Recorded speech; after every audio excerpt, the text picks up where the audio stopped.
Hello, it's Carol from BlueSkyAtHome.com, and I'm here with a really cool farmhouse chic sign project.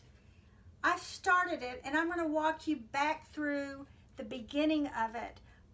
This was a part of a virtual workshop with Annie Sloan from A Maker Studio, and I stopped for a couple of reasons. Number one, I wasn't sure what I wanted to say on my sign. So let's walk back through and we'll start at the very beginning. So the first thing that we're going to do is pretend that this has not been painted, that it is just raw wood. So here's what you want to do. We are going to take our frog tape and go around the edge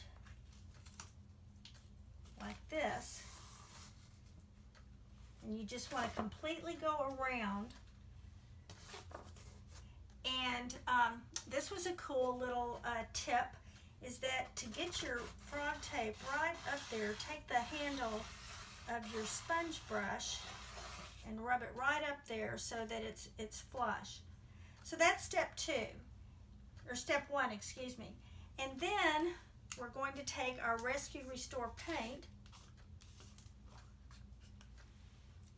and you will need to pour this into some kind of container so that you can dip either your sponge brush in there, or if you want to use a much smaller brush, you can. But then you just want to paint using your Rescue Restore paint like this, okay? One coat. And that's just pieces off of my jar. Okay. So that is step two. Step one is putting your frog tape on. Step two is painting the base. Now once your base is painted, you take off your frog tape and your base is dry, which is 10-15 minutes, then you want to take your frog tape and you want to lay it on the paint. And I'm actually going to do this because you can see that we already used the gel stain on the first coat, okay? And I want to make my frame just a little bit darker, so I'm going to show you how we did that. We'll just line that up against there.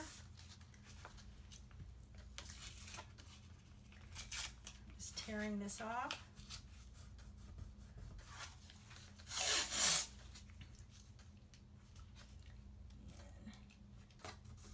Isn't painter's tape a wonderful invention?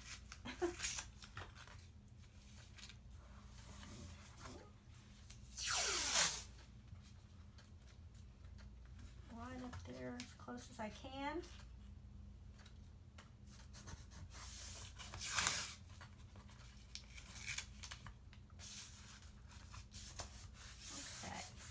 Same thing, I'm going to go around. Now, you may be able to see in the corners, there are pieces of the frog tape kind of sticking up. I'm just going to try and pull those down.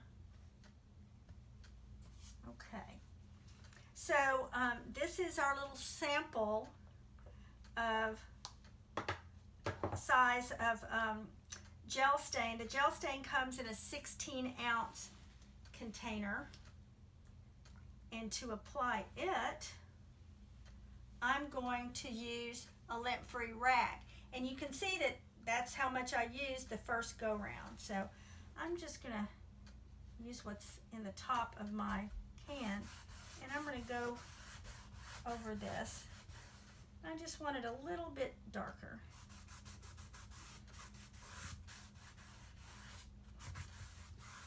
Gel stain, the beauty of it is that it goes on so well, but also it's water-based, so it has no odor, no VOCs, nothing that's going to be harmful to you, your kids, your home, the environment. And if you can, I'm going to dip in here.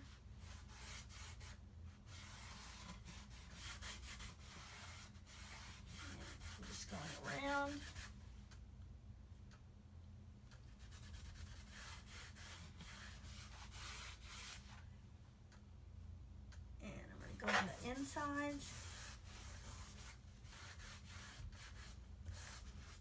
Now, the gel stain comes in like 6 different colors, and I have only used hazel mahogany, which is just a deep rich, and there's some lighter colors, and one that I'm dying to use is called weathered gray, and that's going to be the next one that I try.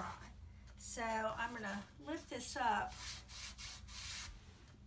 I'm going to pull this on over here so I don't knock this over.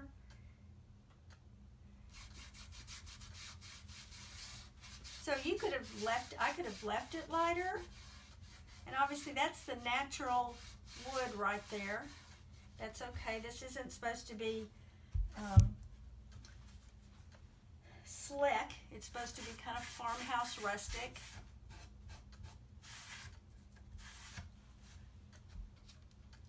Whoops.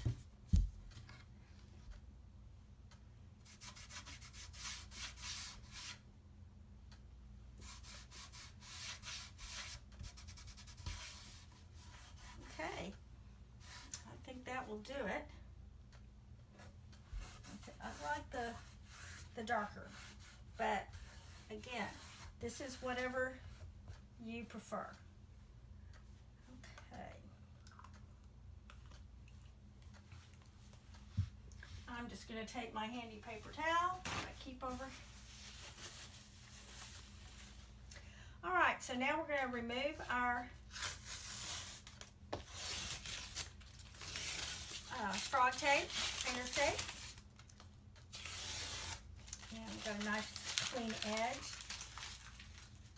Now, the reason that this looks like it really had chalk on it is because we took a little bit of another color. This is Bella's Blush. This is another Rescue Restore color. It's just the prettiest, softest pale pink. And we mixed it with a little bit of water to make kind of a wash. And I'll show you what this color, if I get it open. Isn't that pretty? It's just very pale, very soft, and very on trend right now. Okay, that's a little bit of dried from the jar. So all we did was mix this, as I said, with a little bit of water, and then we used another lint-free rag and just dipped it in and went around like this. Okay, as much or as little as you want. Okay, so just like that, and you let it dry, and it gives the impression that there was chalk and you took an old eraser and erased it. So that gives it a little bit more of that farmhouse feel. So the next step, and this is where I ended, the next step is our stencils. And this is alphabet number 4, and it's very clean font. It is very farmhouse looking. So I'm going to set my tray over back a little bit. Actually, I'm going to set it aside. Okay. And we're going to talk about the stencils. Okay. So obviously you can't use the stencils unless you just wanted to as an alphabet like this, okay? But we want to use it to write. So okay, and I'm going to try using my paper cutter, okay? So from the top to about the middle here is, let's see how many inches. It's about right here. I wanted to pop back in real quick because I want to show you something, is that if you get little marks like that, and the more you practice, even just doing this, I've gotten a little bit better at it, but just take a damp rag, and they just rub right off. And it's so much easier. I can remember when I've done regular stencils, and you have to get your paint back out, and it's just a more complicated process. So it's just so easy when you do it that way. And I'm not sure that my letters are perfectly even. They're not bad, but I'm not worried because I can just practice, erase it, start all over again. So I'm going to keep going. I've got You Are Mine. I'm going to do sunshine about here. Okay, I want to share with you some things that I've learned just by doing a few more letters. Two things: don't worry if you get some chalk art on your surface, really, because it's so easy to just take a damp paper towel, and I always keep paper towels and a spray bottle anytime I'm painting. I don't want it over there, but if you get anything, you just rub it and it comes right off. So you don't have to worry. It's like having the easiest little eraser. So don't worry about that, especially if you're in practice mode, learning mode, which I am with this little bitty stencils. I have not done little stencils like this. The other thing I discovered is every now and then clean your spreader off so that you have clean edges around for spreading and picking up your stencil, and you're not accidentally touching your surface and getting the chalk art on your surface. So that. Then as you're putting down your stencil, really rub from one side to the next, because it will definitely adhere, but you've got to rub it in. But anything's better than spray adhesive or stencil adhesive. So just let me show you how. And then I'm going to show you one more thing that I thought was really cool. If, when you take your stencil off, and I don't know if it'll happen this time, if you take your stencil off and maybe there's a teeny bit of your stencil that didn't get covered, like right there. Okay, perfect. I'm going to show you this. All you have to do is, because you can see through your stencil, you can just lay it right down on top. Oops. And go over it again. I mean, really? I've never had a stencil I could do that with. And see what I'm talking about? I'm getting some from my spreader on there, but I'm not worried about it because I know I can wash it off. Okay, I'm not sure why that one's...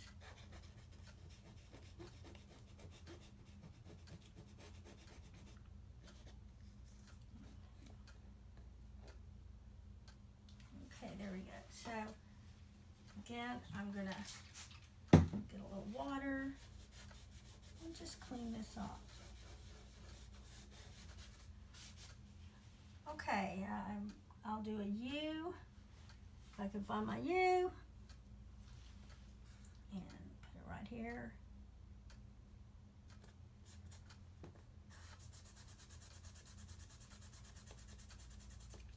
Actually, you know what I'm going to do?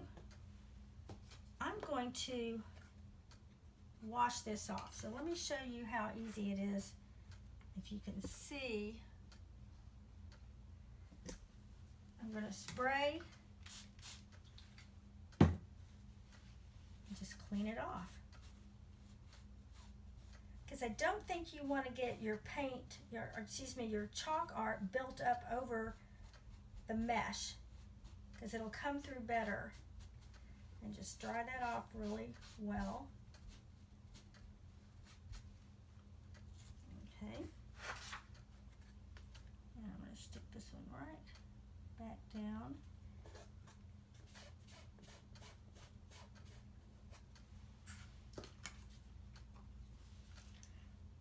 So I hope you're learning along with me. I love these stencils. I think with these teeny tiny letters, it's just a little bit a little more delicate process than if you're using a large stencil. So it's just takes a little bit of patience and practice.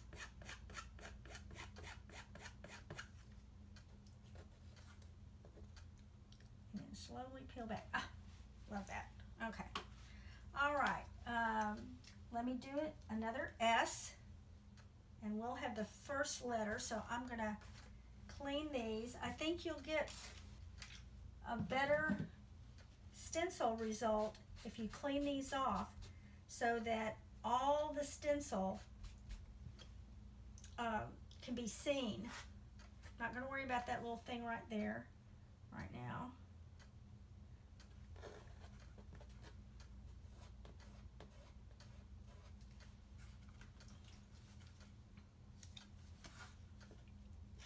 And I bet you next time I do this, I get it a lot better and a lot faster.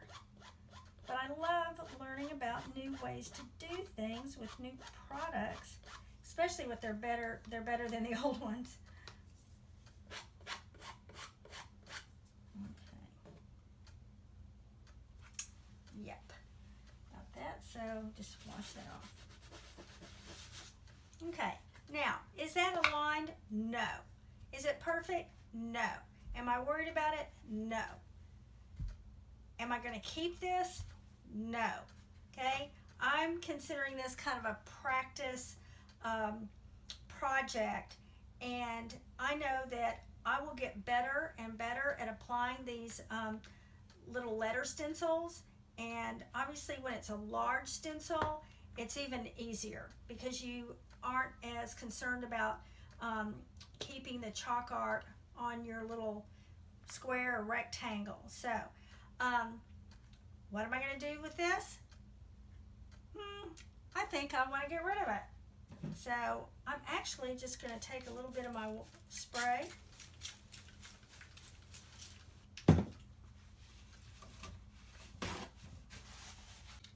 So I am not going to keep this. This is practice, so like I said, I just sprayed some water and we're just going to get rid of it.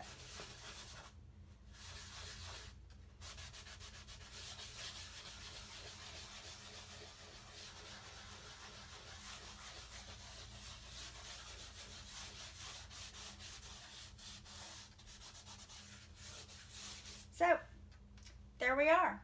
I've got a clean slate and I can practice again with my little stencils. So check back. I'll be doing more of this. I'll be getting better, and if you want to try your hand at chalk art and stencils of any kind, please check out my Maker Studio link on my blog, blueskyathome.com. And if you have any questions, just put it in the comments, or on the blog you can put it in the comments, and we're going to be learning this together. So have a great day. I'll see you again.